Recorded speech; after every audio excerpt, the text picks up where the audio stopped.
Welcome to everybody. We're delighted to see such a big crowd. Just at the very beginning, two very minor points. Could you turn off your mobiles or put them to silent, please, is number one. And the escape route is here too as well. So just keep those in mind. Now, again, this is the Macroom History group. This is our fourth lecture of the year. And now we're concentrating on a local topic. Our topics vary, and we're very lucky to have Mr. Con Lynch. Con Lynch is a retired teacher, but in his retirement, he's possibly become more busy than he was when he was teaching, which is, well, he's not alone suffering from that disease. I'll put it like that anyway. So he's done a lot of research on this topic. Con, of course, is from Ballyvourna, and the tradition and the history and the folklore of Gobnet is ingrained in most people from Ballyvourna. So Con will go back. St. Gobnet, as you know, this is only rented knowledge now, so I was looking at this book, and that Con is the real expert. But she lived in the 6th century, which is just a century after St. Patrick. So she goes back a long ways. Now, Ireland was obviously, if Ireland were different 50 years ago, could you imagine what way it was 14 centuries ago? So you're in a very different dispensation. Now, hopefully Con will separate the wheat from the chaff.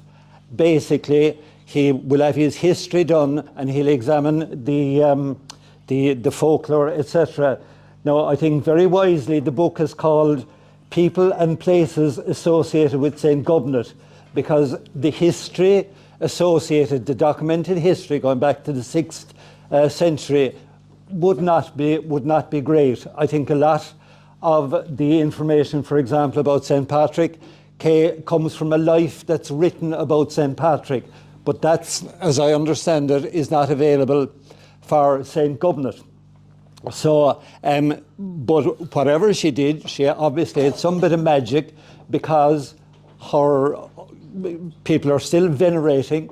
Nearly everybody in the house has had somebody who has done rounds, for people who are sick or dying or in the height of trouble from a health point of view. So she has a very strong tradition. And our lecture, I think yesterday was St. Gobnet's Day, and over the weekend there was a very fulsome series of talks and lectures and commemoration and masses back in Ballyvourna. Now, I've entirely exhausted my knowledge about St. Gobnet at this stage. Just one further point. When I was young, I always knew that St. Gobnet and St. Abbey, Naveabone, the footballers, were associated. But I was a bit confused. I didn't know, were they two? But Ballyvourna was very clever. It had a male saint and a female saint, so that was very clever. When we were young, in our tiny, very narrow world of GA football, Ballyvourna was the big enemy, at that stage, and they were Naveabone. So I'm delighted that he's not talking about Naveabone, that he's talking about St. Gobnet, which is, and that's okay, in that. So on that note, I'll allow Con to speak in St. Gobnet. Okay. Good, Con. Thank you, Con. So I'll start with the prayer that's inscribed just underneath the main statue in St. Gobnet's shrine. I'll say it as scaling and translate it, but some of you may know it as scaling. Gomani díad to Gobnet nefer, gomani murid to spanim feindet. Is quote a Hanukkah Giran Muskela to Sadir Malaysia Sunday Earth, which translated reads roughly as follows: May God salute you, O holy Gobnet, may Mary salute you, and I salute you too. It's to you I have come complaining my story and seeking healing for God's sake from you. Well, again, usually it's good to be here. I take that line from St. Peter and I use it occasionally and for special events. But it is good to be here in Macroom, here in my adopted town, and speaking to you about the patron saint of my native place, Ballyvourna.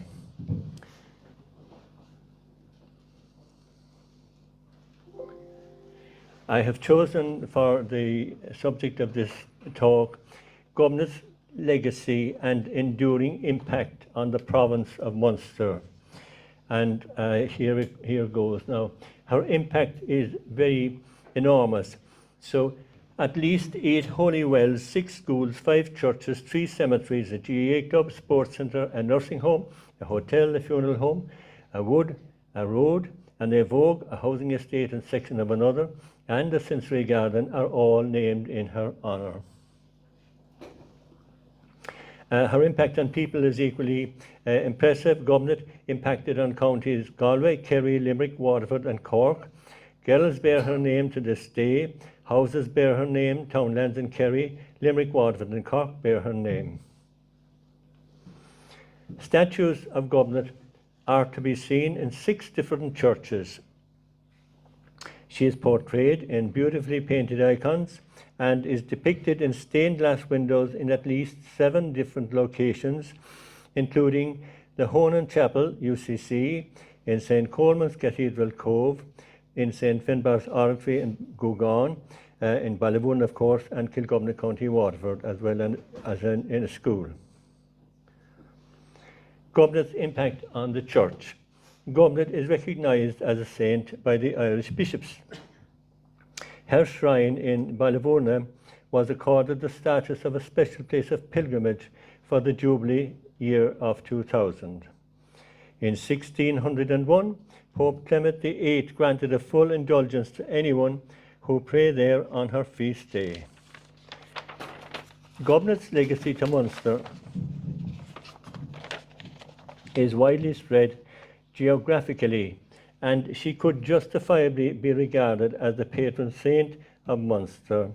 Or when I mentioned that in Ballyvoon on Saturday, somebody said actually it might be better to call her the patron saint of the South, Nave Patroon on Deshkit, and I think I would agree with that.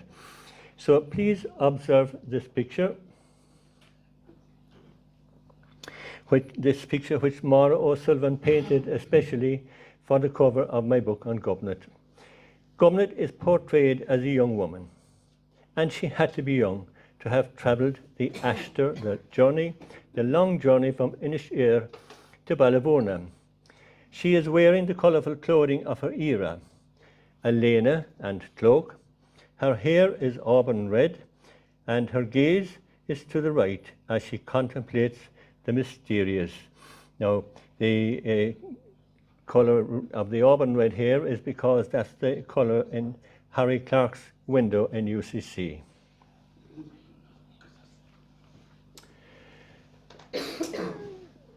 One obvious element of Government's legacy to Cuigamoon is her Ashter or Camino, Sheshin, the pathway she traversed.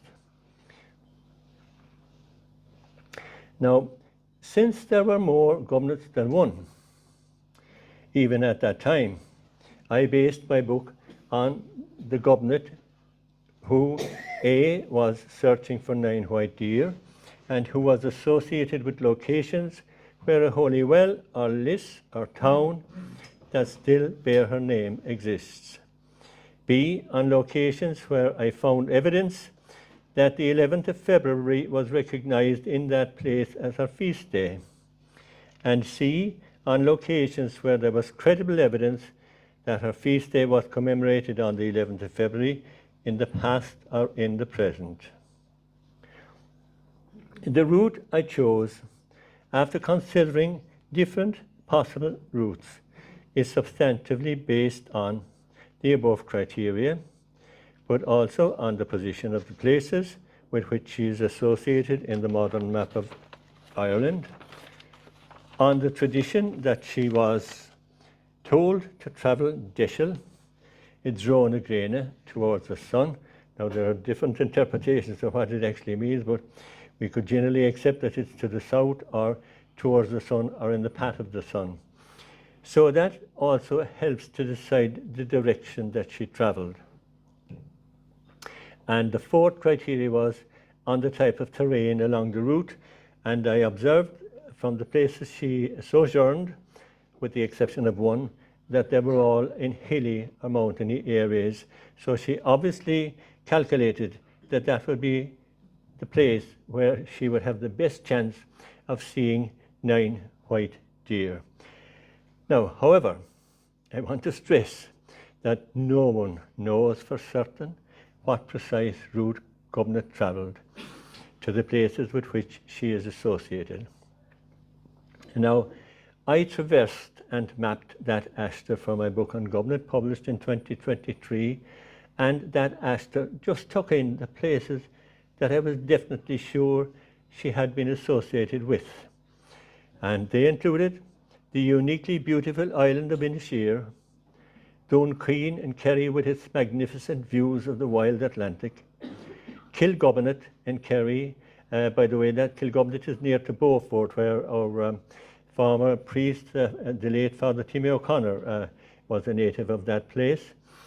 So that's Kilgobbinett in the McGillicuddy Reeks. Now, it's possible that Gobnet went to Cahersiveen, but I'm not totally certain of that, so I left that as an optional loop in the Camino. She is certainly reputed to have been in Castle Island, County Kerry, and that gives us a sense of direction. She was in Ballyagran in County Limerick, and in Kilgobbinett in Waterford. They pronounce it Kilgobbinett, there's an I where we don't have an I. So Kilgobbinett in Waterford has beautiful sweeping views of Dungarvan Bay, and subsequent to that she came to Abbey's Well near Mallow in the parish of Kilchanny, Clondrohid, and finally Gurtna Tuberton in Ballavona with its sweeping panorama stretching to the north and the east and to the west. So Gobnet's Camino is my logical assumption of the route she travelled, but only God knows whether that's correct or not, for no one knows the actual real route. So I based my route on the land journey. She had to come by sea as well. I think she may have come by sea from Inisheer to Doonqueen, because there would have been considerable sea traffic that time, especially from St. Indizin or in Arranmore, and also from Kerry, where St. Brendan was, the navigator lived. Now, Gobnet's legacy of faith and prayer. Now, we have to be real and truthful and acknowledge that Gobnet's principal legacy is a Christian spirituality. And there is no doubting that. It's a Christian spirituality. And churches in Inisheer and in various locations throughout Munster attest to her legacy of faith and prayer. These are elements of Gobnet's spiritual legacy to Munster. Proof of that legacy, and elsewhere of course, proof of that legacy is still evident in various locations throughout Munster, but beginning with Inisheer. There's Inisheer. Now that slide is probably of a stone rectangular structure with sloping roof, stone, completely roofed in stone, and it would be very similar to the Gallerus Oratory in West Kerry. And the position my posing there is just to try to indicate that the stones had sloped in enough at that time to give me shelter, and that's the reason why I'm in that position. So the next slide then is also from the same place in Inisheer. This is called the Temple Bjorgan, that it is, and there's my good wife Maria at the corner, and just to give an indication of how tall the building is. So you can see it isn't very high. It's also quite small inside in it. It replaced an earlier structure which was maybe had come down from Gobnet's time. So now, of course, the veneration of Gobnet and the legacy of faith and prayer is alive and well to this day. And in case anyone has any doubt about it, that picture was taken during the round at dawn on St. Gobnet's Day in Ballavona on the 11th of February 2024. I was there with a group who go there each at dawn once a week, but we were surprised at how many others came soon afterwards and were doing the round, usually most of them individually. So that's the legacy of prayer and faith. Now, another legacy, which is, I think, very relevant to this time, is the legacy of trust in God. These are all elements of Gobnet's legacy of spirituality. So her legacy of trust in God is reflected in her positive response to the message from an angel, a message that asked her to leave Inisheer and go in search of a place where she would see 9 white deer. The search for 9 white deer must have tested her faith and her trust in God over a number of years, because white deer were very rare and the chances of finding 9 white deer in one place in that era were exceedingly slim. Now, you would say, aren't there white deer in that picture? Yes, there are. They are fallow deer. That picture I took in the lands, the grounds of Mallow Castle, and there's a herd of fallow deer there. But and it's not unusual to have white deer among those. And but there were no fallow deer in Ireland in Gobnet's time. They weren't introduced until after the Norman invasion in 1169. Also, we have, of course, the Sika deer, and they weren't introduced until the 1800s and by Lord Powerscourt, and subsequently introduced into Killarney by Lord Kenmare. Now, Kilmore in Doonqueen. So now I am just focusing on the Camino on land, the journey that I think Gobnet travelled in. I spent a lot of time trying to calculate the various routes which he might have took, having regard to the various information I had from the various places. So Gobnet trusted in God and set out on her long search, probably going by sea to Ventry, Fiontraw, in the Dingle Peninsula. And she sojourned a while in Doonqueen, in Caharu and Erterig, and she saw, is reputed anyway to have seen 3 white deer, and she was probably waiting for a good while for maybe the possibility that she might see the entire 9, but while it is a place of beauty, rare and wonderful to behold, she did not find the 9 white deer that she sought. Now there's the view, and it is beautiful to behold. And also just a little bit down from Gobnet's Kilmore is the ruins of the school that was used in the filming of Ryan's Daughter, that film, if any of you remember that. But anyway, to return to Gobnet's Camino, she did not find the 9 white deer there that she sought, and she put her trust in God and left and travelled onwards to Keel and Bolteens in the parish of Castlemaine in County Kerry. Now, unusually enough, this Christian community has commemorated Gobnet and still honour her by naming the church, the graveyard, and the local national school after her, even though I didn't come across any available evidence that she had actually stayed there for any length of time. You can see Scoil Nev Gobnet there, and top Fáilte Scoil Nev Gobnet Castle Drum. Now, she may have detoured westwards to where we still find a St. Gobnet's Well, opposite Shrugriana graveyard on a hillside near Cahersiveen. Her well is marked with a slate, but it may not be the well of the Gobnet who was searching for 9 white deer, and hence I have shown this possible as a possible option or a possible loop for travellers of Gobnet's Camino. She continued thereafter via the wild and beautiful Bealach O'Sheen. Now that well, in case anybody, in the remote chance that anybody would be searching for it, there was a famous cyclist named the Iron Man, and he lived there, and Gobnet's Well was just across the road in the hillside from his house, which still is there. God rest him, he is no longer alive. So now, then of course, after a while, she left there and travelled on through the very beautiful route called, it's a wild and wonderful route really, called Bealach O'Sheen, going from south of Cahersiveen to Dencar and on to Kilgobnet, where you see me standing there now. And she sojourned there definitely for quite a while. She had to have stayed there quite a while because the place is named after her.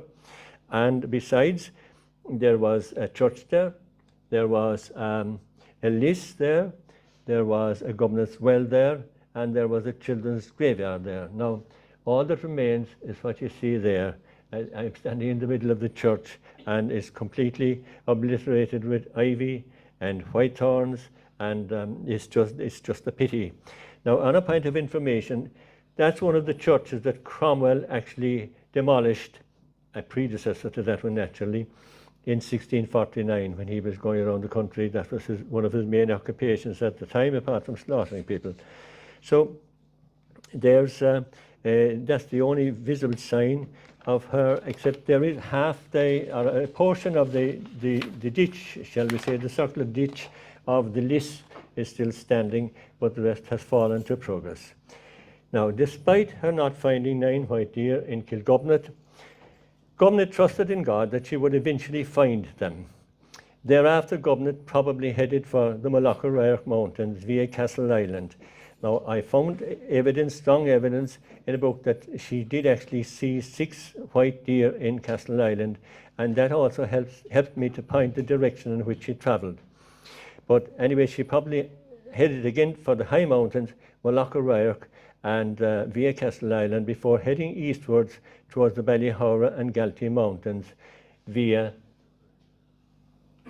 a place called Ballygran in County Limerick. Now, Ballygran is different from all the other locations in which she sojourned, because it's in the middle of the Golden Vale and it's not in mountainy areas like the others. So it's possible that she maybe just stayed there for a summer, or just for a rest perhaps, or for a winter. But anyway, she is remembered there. That picture is not the real Gobnet's well.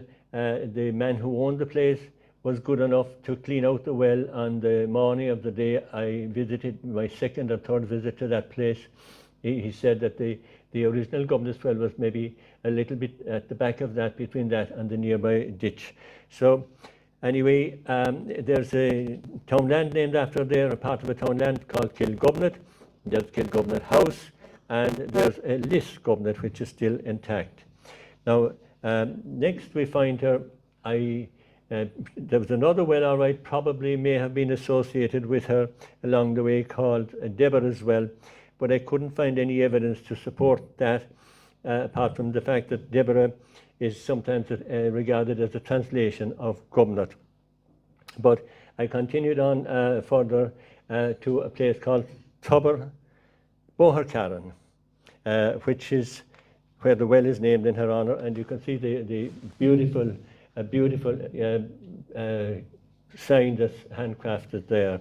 Again, another amazing coincidence. When I was searching for this, because it's in an isolated place, I knocked on the door of a house, and I asked if the lady knew where the well was, and she said yes.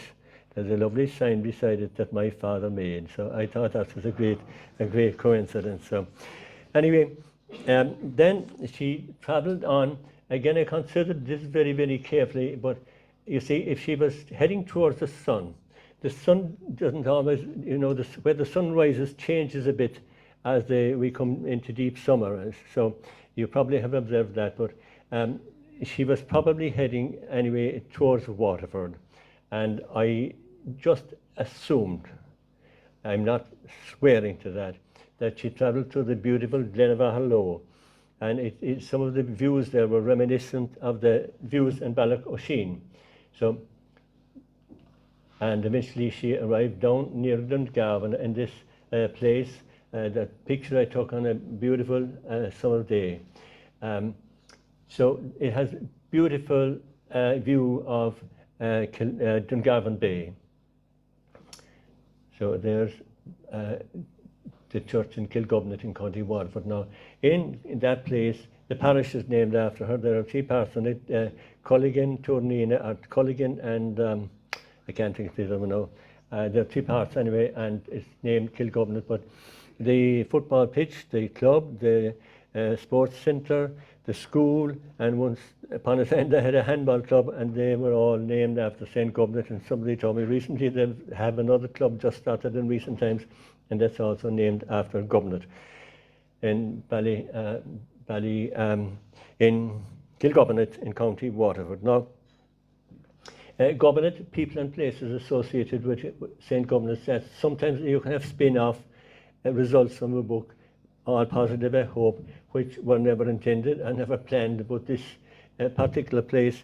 On my, I think, first visit there, it was during COVID, and I didn't meet too many people, but the people that I did meet didn't know anything about St. Gobnet's Well. So one man then took me to another well, which was St. Conluan's Well. But when I returned home, I found Northern Survey map in which Gobnet's Well was marked in the field beside the church. So next time I went down and I found the well, took a picture of it, but that's all I could see is bushes, you know. So I met some other local people and struck up a great relationship with I would call them my friends now. And the lady there in front with her hands joined at the front on the left, on the right of the picture, she undertook to get a man to clear away into the well so that I could photograph it the next time I came. And I did come and attended Mass in the church. It's a very small church. It's less than half this, it's about the size of half of this place here now. And we went up to the well after, and it is quite deep, as you can see from that picture. And these three people were an enormous help. The girl on the right, she was the school secretary, and she was an enormous help to me because she often telephoned me and just encouraging me to keep trying on with the book anyway. The man with the hat owned the field one time, even though he's passed it on to his nephew now. And there's my friend, she's Dorleen Broderick, and one reason why she's well known in the place is because that, well, she trains horses, but her dad donated a large statue of St. Gobnet to the church in memory of his late wife, Nora Broderick. Well, between the man in the hat, his name is Michael Wall, and Nolene Broderick, they undertook to put steps down into the well, etc. And they sent me photographs last week. They had it done. And Michael Wall was saying, look, I had intended to do that since 1971.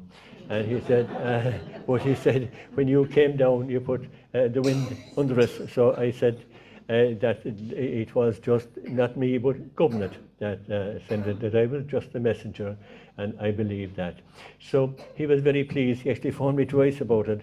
And they told me that they were going to have it blessed yesterday, I thought, or else Saturday, depending on weather, of course. And since it's on a slope, the field, and the weather is wet, they had a car organised, or a Land Rover or something, to bring the priest there to bless it. Now, I know that there was a crowd went up there Saturday because I saw it on a Facebook post from Kilgobnet, but I haven't any further details. But I'm assuming that it was blessed and rededicated to Gobnet. So that's a spin-off from the book. Now, next, I think that Gobnet came westwards along the bank of the Blackwater until she eventually came to Abbey's Well in the parish of Kilshannig, near Lumbertown in County Cork, which are both near Mallow. And she stayed there a while, had to have stayed there a while because she still remembered there, celebrated there every 11th of February. There's a great committee there. They even have erected lights so that people in the dark evenings on the 11th of February, that they could go and pray there after work. So that's Abbey's Well. And just moving on again then from that. Now she continued onwards then, bypassed Bantir, I would think, because there's a well a little bit on the way called Sunday's Well that is associated with Gobnet, and the old legend says that she was there on a Sunday and that she blessed it, and that is the reason why it was called Sunday's Well. And continued on probably through Kilcorny and probably over, Mushra, down until she eventually came to Clondrohid. And you say, like, what's this picture got to do with Clondrohid? Well, I wrote to all the schools in areas associated with St. Goblet when I was researching for the book, and I invited them to write a chapter on Goblet, and most of them did, and there was just two that didn't, but one of those, Dún Queen, both of them gave me some research documentation, but especially Dún Queen in Kerry, all in Australia, of course. But just to come back to this photograph, this group were in 5th class in the year 2022, and they have researched along with their, inspiring teacher there. She's left the place since then, but they did a lovely chapter for the book. And they became so interested in research that the following year, when they were in Rongochet, in 6th class, they actually researched and wrote a local history book. And it's a very fine production, and it probably is still available from Clondalkin School. So that's another kind of a spin-off from the book, and certainly from the research. Now Government also went then just there. She stayed in a town land in just close to the Ballyvourney Clondalkin border called Kilgovernot. It's on the side of the road, and she stayed there. She had to have stayed there for maybe a year or maybe more, because otherwise the place wouldn't have been named after her. But eventually she made her way to Ballyvourney, to a place called Killeens, which is the town land where I was reared. And the legend is anyway that the following morning, when she awoke, it must have been a clear morning, because she looked across and saw 9 white deer across in Gortna. Now I have tested that, and I have stood there, and I have stood in Gortna, and there would be no difficulty at all in making out white deer or any white animals and counting them from that distance. This particular structure is referred to as Government's Kitchen Government, and it was excavated in the 1950s by a man named Michael Kelly, and he found that it was used as a smelter at one time, but subsequently it was covered in a fresh layer of earth and became a dwelling, and the local belief is that Government lived there when she first came anyway. So if you can see the two standing pillars at the exit there, they are the originals. And so sometimes if I'm in the round and I stand there at that doorway and I lean my shoulder against it, and I said, Government probably stood here many times just looking out at the view and at the well, etc. And that's amazing to be able to do that. Even yesterday I did it. So there's a small post standing in the middle, and that's actually the center of the house. Now, so that's the legacy of faith and action. So again, that Government's legacy is a living one. It's not dead in the past, it's living. And so her legacy of praying in action. There we see people praying around in Doon Queen. That part is called the Kilmoor, and it's not as well laid out now as Ballyvourney is. But I was at Mass there last St. Abby's Day. Lovely Mass with the children singing and the choir, Oscalia, all just very beautiful. After that we went to the Kilmoor and did a round, and after that we went to Onardon Blascade for a performance from the children of Doon Queen. Now, here are sections of the round in Ballyvourney. That's Governor's grave, the mound in the middle. The two pathways around it are part of the round that's done there, performed there. This is the old church. And just to come back briefly to, I told you that the church in Kilgovernot in Kerry had been knocked by Cromwell. Now the old church in Kilgovernot in Waterford met a similar fate, but not the church in Ballyvourney though, because they knew he was coming. They took the timber roof off of it, brought it down and buried it at the north side of Ballymakeera, and there it remained, but the church was never knocked. And Ballymakeera is often referred to as Corrig and Imad. So Ballymakeera Post Office, certainly when I was young, was called Corrig and Imad. Why didn't they put the roof back on? Well, there was a good reason for that, because immediately after Cromwell's plantation, the land of all Ballyvourney, about 20,000 acres, and passed from ownership from the Catholic O'Herlihy family into the Protestant Coulters family, so that effectively the area around that church became a Protestant property. And they built a Protestant church a little to the north of that, just about 20 feet or so away from it. Now, St. Governot's Shrine in Ballyvourney, this of course is where the rounds start. Now, praying around in Ballyvourney, this picture was taken in November, possibly 2022. This is a group, they began doing the rounds originally at dawn, instead of the darkness into light. It wasn't able to take place during COVID. They instead went to the round one Sunday, and then somebody said, we will come again a few more Sundays, and they've kept it going since. And that particular morning, I joined them, and it was really wet, but they kept going with determination and swift and businesslike, and that's the final stage of the round there. That's a big well, and they're standing. No need to say how wet it was, because you can see from the Wellingtons and the umbrellas. Now, this is the ancient statue of Goblet in Ballyvourney. Goes back to the 13th century, made of brown oak. It's in not very bad condition, but brittle enough at the same time. And every year they take measures of it, and I actually think I have some in my pocket. I'll show you later. And they measure the statue like you would measure for a dress. So I wouldn't be very good at that, but my mother always did it anyway. But I know this much. When we got measles, mumps, sore ears, sore throats, or anything else, our mother just got the chair, stood on it, reached up to the top shelf of the cupboard, took down St. Abby's measure and rubbed it to it. And that was the doctor at that time. And it would have been the case in most houses, I would say. Now, a legacy of Goblet in print. This is actually a play on words, because it's a print of the picture in the front of the book. And the story is as follows. Skull Goblet in Mallow, which of course is named after St. Goblet, and actually has they buried St. Goblet's measure into the foundation.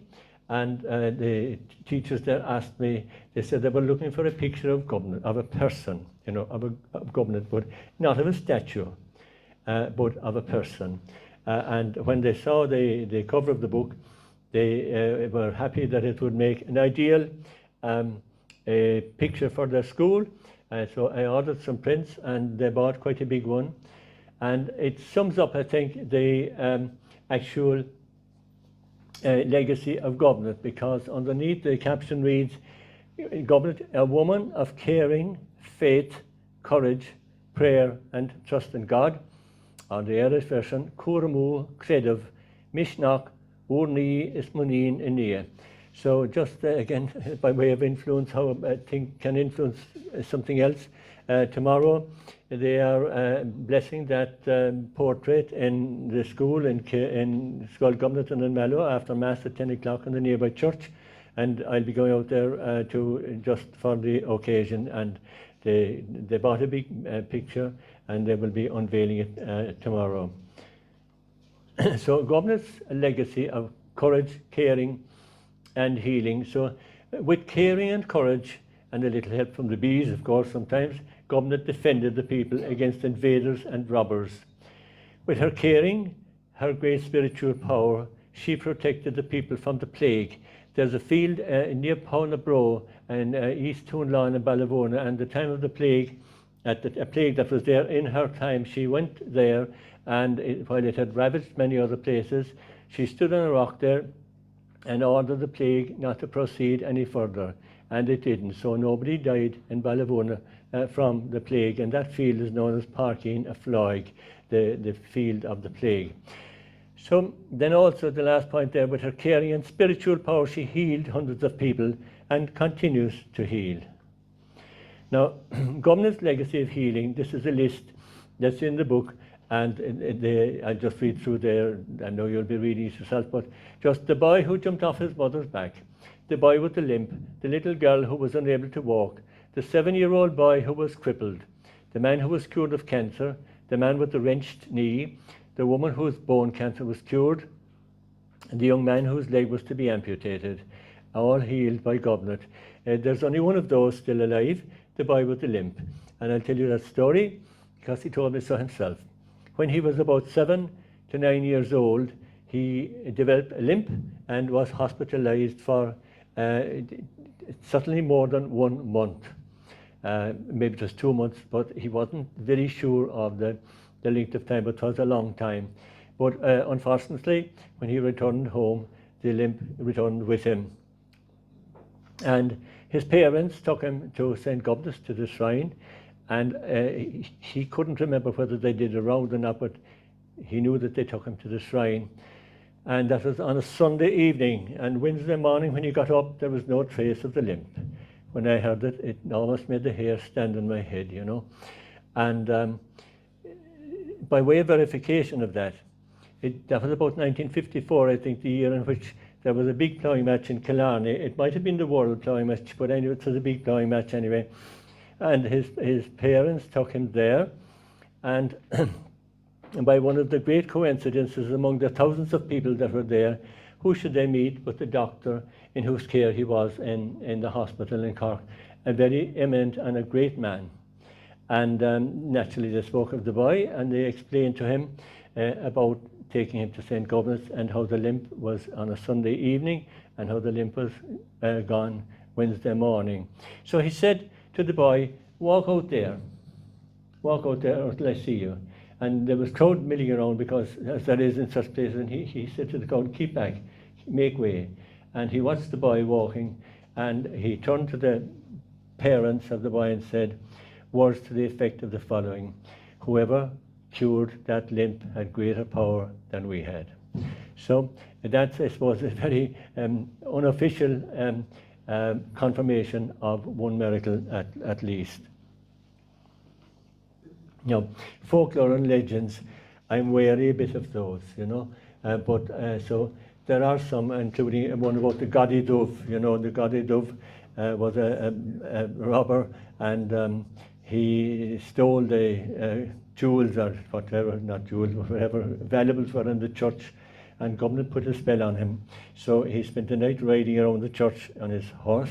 He thought he was going home, but anyway, when he woke, when the dawn broke, he was still riding around the church. Now, the children in Ballavoona School wrote a lovely chapter as well about this, and they said that the locals killed him, but I wasn't too sure of that myself. But I hadn't heard that when I was in school, but his head is to be seen sticking out now. It's explained in the book what his head really was, but anyway. But I did pick two things. They are legendary things, of course, folklore things that were tangible, allegedly tangible to government, because she would have handled them. One is the bulla, and the other is her chair, her cahir. Now, we'll come back to the bulla. The children, as I said, in Ballavoona National School again, they wrote a piece of Ascailge, of course, and it was lovely, the way they described this evil type of a king, they called him, who had come to Ballavoona, who was mistreating the people, turned them into slaves, and making them build a castle for him, not too far from where Closh Deesgan building is at this time. So they described him very well. They said, Near Revshe Royas, he wasn't too nice. So I thought it was most Christian of them, and lovely childish description. Well, anyway, Governor also was aware, of course, of the mistreatment of the people, and she would go to her cahir every evening, look across at the progress, then get the bulla, throw it all the way, a good half a mile, if not a mile across. It would knock whatever construction they had done during the day, and the bulla would come back to herself. By the way, it's an agate bowl. It's not a metal bowl, it's agate. But anyway, that went on for some time. The workers building during the day, and government knocking, demolishing during the evening. And eventually, the Far, who was Nachrev Royas, decided to leave, and he wasn't seen again in Ballavoona ever after that. So this is, I mentioned that already, the legacy in print. So government spread the seeds of faith as she travelled from Inisheer to Dunkeen, Keel, Kilgovernor, Cahersiveen, Ballygran, Kilgovernor, Abbey'swell and Mallow, Dundalk and Ballavoona. The seeds grew and bear fruit, and continue to bear fruit to this day. Government's Christian spirituality is her greatest legacy. It impacts on the lives of people and resides in their hearts to this very day, inspiring them with caring, faith, courage, prayer, and trust in God. Now, this just on the trust in God, how often, when I was a child, you know, our mother would say your prayers and trust in God. And then after persistent prayer, she would say, if it's God's will, and blessed be the will of God. But the key thing is the trust that everything actually will be all right. So this is Government's message at the start of the book, which I presume to write, to the Winter Balivona, and I suppose to everybody. Your ancestors, by their personal and family prayers, by their attendance at Mass and the sacraments, preserved and protected the Christian faith and passed it on intact to you. Tasha and Volava Inish, it is in your hands now. And Shin Will.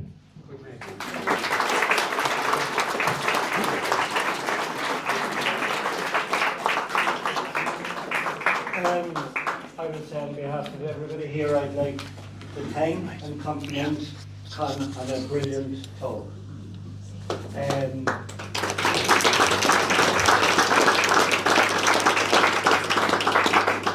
We were chatting before, and Con said he was talking about Oliver Con. Okay, even Belga Roma, the more was course, the more. It's obvious that Con paid great attention and prepared absolutely brilliantly for this talk. It was very interesting, his journey. He brought us back in time to where it was. His photographs were very good. Just a couple of things. Con will take questions now. We'll try and share the questions, okay? We don't want any but one person dominating. After that, there's a cup of tea with a biscuit available.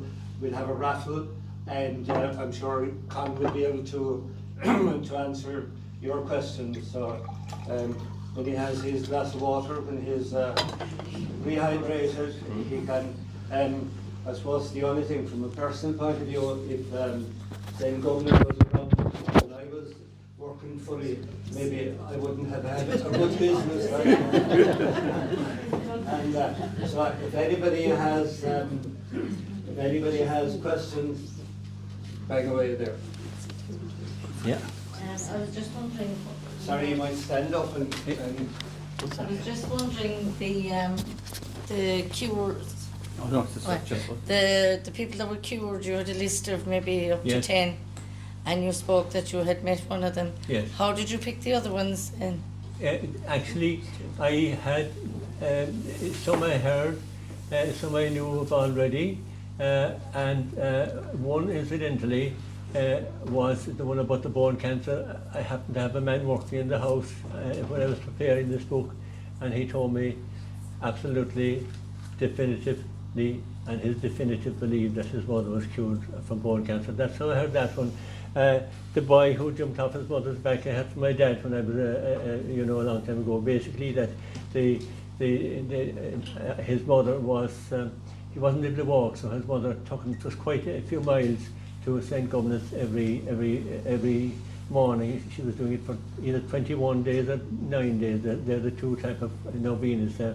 And each morning they came to a gap where there was a stick in the gap, so she would have to put him on one side of the ditch, take the stick off, put him on the other side, put the stick back on, to keep the animals out of any gates there in those days. And sorry, maybe people can't hear me, but on the last morning anyway, she went to put him on the ditch, and he said, I can go through myself this morning, and that was that.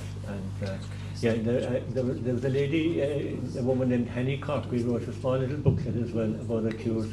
I didn't quote any from government, because I didn't like to do that.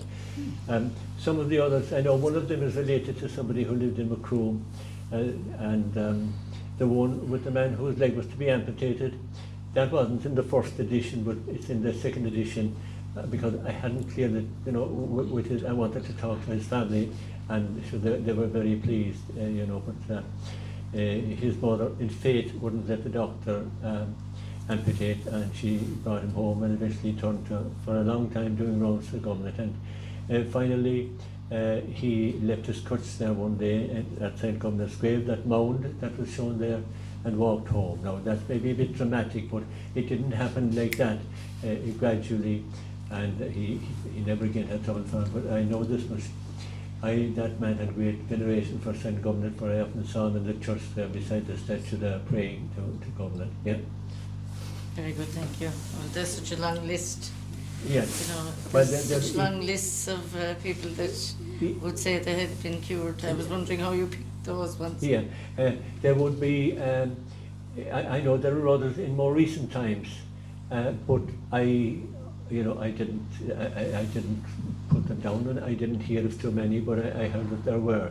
And besides, people might like to wait a while, but that's why I picked it. There were ones I had in my own head, really. Yeah. Any more questions? Yeah, I got one. Do you know what age she was? Because she said she was young, but then I wonder, how young do you think she might have been? No, Sorry, will we repeat the question? Oh yeah, the question, it's a good one, because I calculated it myself. Now, his question is, what age was Governor, as in the picture possibly, anyway. So, you see, if Governor was able to travel from Inisheer through mountainous territories, she had to be young and fit. So there are various legends about why she was in Inisheer, and I'm not going to go into them, but like some said that she had a dispute with her dad, more said that her dad had to go there, but look, that's not important. The important thing is she was there and the evidence is there.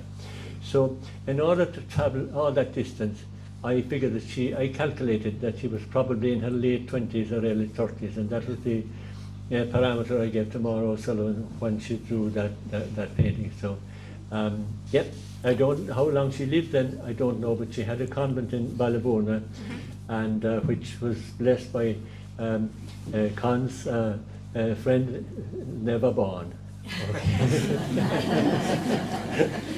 It's friendly now, 50 years. Yes. Yeah, yes, you see some of the Ballybona fellows married McCroom women, and It happened in reverse too as well. and in reverse indeed. So, yeah. Ian Kistella.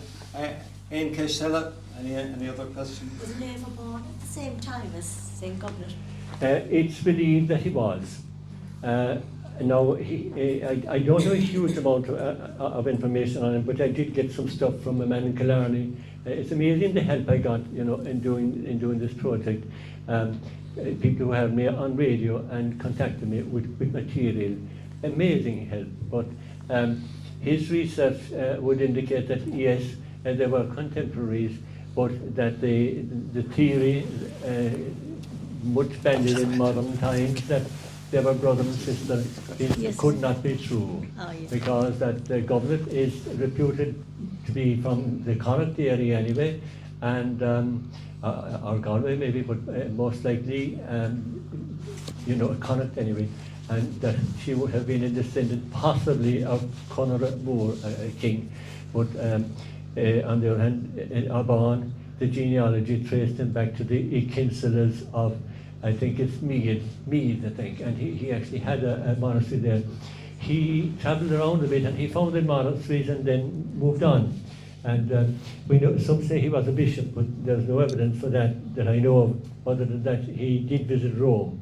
So he was a person of importance.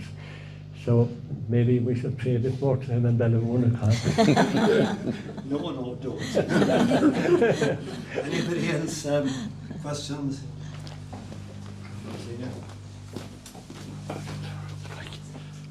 No, I didn't intend speaking at all, because you hear enough of me elsewhere. But sorry. I know if you give me that, I might stay too long. No. It's only this. As Con was speaking there, I was wondering how many of us would be here if it was said that the lecture this evening would be in Irish. We just don't need to put hands up, but I imagine there may not have been so many, and that's no fault of anybody here present. What an awful loss it was that we lost as a nation our Irish language.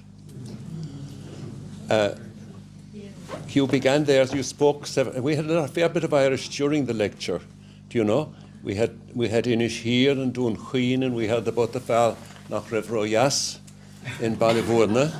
But through no fault of our own, it goes back to about the middle of the 16th century. I don't want to give you a long lecture in history now, but our language, our culture, were outlawed. The Mass was outlawed. Do you see? And it's interesting that so much so that we kind of lost our identity as a nation. We really did. Now, we are speaking here in what was one time a foreign language to our people this evening. It's an awful pity. Now, we can't do anything much about it, but it's very interesting that memory, you see, if we don't remember, we forget. But the memory has been kept alive, thanks be to God, in places where the Irish language has continued. It's very much so in Ballyvourna and in places like Cooley. Do you know? Sorry, Maybe that's enough. Yeah, can I say something about that? Con's book has a huge amount of Irish, so that's a good compensation. Oh, yes, so, yes, I know. If you want to, and it compliments the Con, it's very readable, very understandable. It is, of course, yes. That's right. So, that's very much Very much so, yes, it is. And of course, what you say is correct about the Irish language, but one of our other heroes in Macroom, Professor Johnny Murphy, he tells a story. He talks about Hiberno English and that was an entirely different language to the English language, and he was quite correct. And he tells the story of being in the bus in Cork when he went there as a student at UCC, and the people on the bus not having a clue what he was talking about. Yes, so, yes. Like that, of course it is, and I think there's a huge compliment to Croulé and Ballyvourna and Dunqueen for maintaining Irish and for enriching our tradition. Very And much so. Of course, Yes, yes. we should compliment that. And I suppose if I can be a tiny bit cheeky here, I could maybe possibly blame the teachers and the teaching of Irish, because it's amazing. I went in 3 lessons initial reach, but if you say it to some people, it's almost like giving them a kick in the shin. They've been in school for 40 years and they couldn't say hello to you in Irish. Anyway, any more questions? Can I reply just both to the Monsignor maybe perhaps, and just to say that things go in cycles too, and I think there is a revival. Certainly there's an ethic na Gaeilge for Gaelic must be appointed now, and there's a tourism officer for Musgrave Gaelic, and I think there is a revival starting in Musgrave, and equally so the other Gaelics in Ballyvourna now. On the weekend we had a group, 20 people came, 25 people or 20, I don't know, which came from Inisheer. Now, in a teacher in Inisheer that I was speaking to, she said it's Inisheer, and so it is in Irish, but Inisheer is Gaeilge. But one of the things that caused the demise of devotion to government in places was that commercial interests intruded. And so often a fair grew up around the place, and of course when there's a fair, people come selling things, especially drink. And in Dunqueen, for example, a man was killed because of a fight with drink. And this is a lovely piece of Irish because it describes what happens, and I'll read it in English for the others, then afterwards I happen to have it marked. I didn't actually prompt them on seeing now to ask that question, but here it is for those who have Irish. It's about drinking, the drop. Nor a hen an brean faoin víchaligur duine dúis, duine sé an a bhéireach ach nor a hen har chalc duine sé seoir chosade, mar bíon salt agus graun agus carchanacht gáin agus díal agus dain agus acran nor a hen duine har chalc san óir.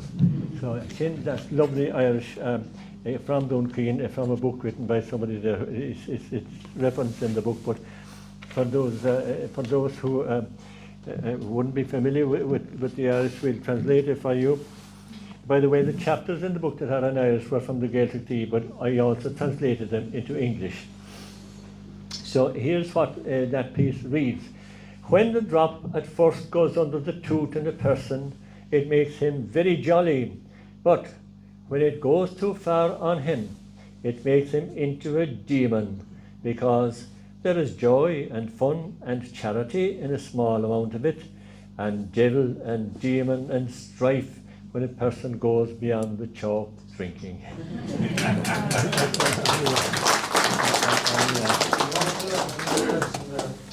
Con, what's the history with the Killeen in Kilgovna Clondrohad? The Killeen that I spoke of is in Ballybourne, the Killeeny. Now, there was a graveyard there, if you know, are familiar with Ballymakeera village, just on the western side of the village there's a statue of Our Lady on the right hand side, and erected in 1954, the Marian year. But straight up from there, that's actually in the townland of Killeen. And way up there, there are fields belong to the home farm now, but there was a graveyard there. And it's probably from that the word Killeeny, the Killeeny came. That's as I know. Now the Killeen in Inishir is just like a Killeen in which monks lived, such as in Gougane there. If you ever go into Gougane into the circular place there, you see little compartments where they live. There will be sometimes referred to anyway as Killeeny, okay? Now, and to respond back to it, because we have to defend the teaching profession, you know, referring back to Con, I absolutely agree. But don't blame the teaching profession.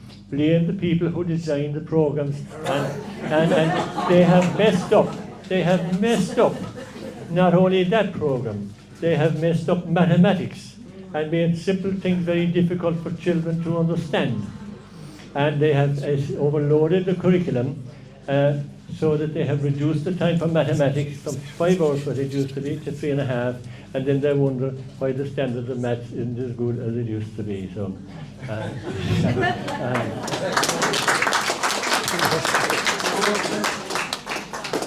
Just one question there. In Clondrohad, he himself was talking about Clondrohad there. Just by the cemetery there, there's a kind of I think there's a small little grotto that one of the locals has put up there now. It's dedicated to St. Gubnat as far as I know, even though there's a statue of the Infant of Prague is in there, I think. But it's a little grotto. But in the centre of that area there where they park, it's a kind of a parking area outside of Clondrohad Cemetery. There's a rock in the middle of the road, and it holds kind of water, you know. Yeah. And I would have been up and down the road there a bit, there'd be like bowling and things like that. But a lot of the older people used to say that rock had something very tangible to do with St. Gubnat. Do you know anything about that? Well, my late father-in-law, Paddy O'Callaghan of New Street, who was a very straightforward and intelligent man, he always claimed that the print of Gubnat's knees or her footprint was on that stone. On that stone. Yeah. Now, as regards the hollow in the middle, I think there's one of it's described in the book, Michael, as well, that, and even the grotto that Johnny Kelleher made is described by the children at Clondrohad. Yeah. But a stone like that, a hollowed stone, is called a ballon. And it's a bit like an old holy water font, but there are many of them. I've seen people bless themselves with the water from it. I saw people bless themselves with the water from that stone. Yeah. So St. Gubnat is definitely associated with that relic there at the church cross. Yeah. No, the lady had a question here. Yeah. How old was she when she died? How old was Gubnat when she died? Straight answer to that, I don't know. But I'd say she was possibly late 20s, early 30s when she came to Ballybourne, and that she, I suppose, how long after that, just don't know. Just don't know. Ian Kistella. Right, we might let it go at that. Now, to try and regain some brownie points with Con. First of all, I'd like to compliment him again for a brilliant Vishay go home to August Harbour Erfa. So both of us more.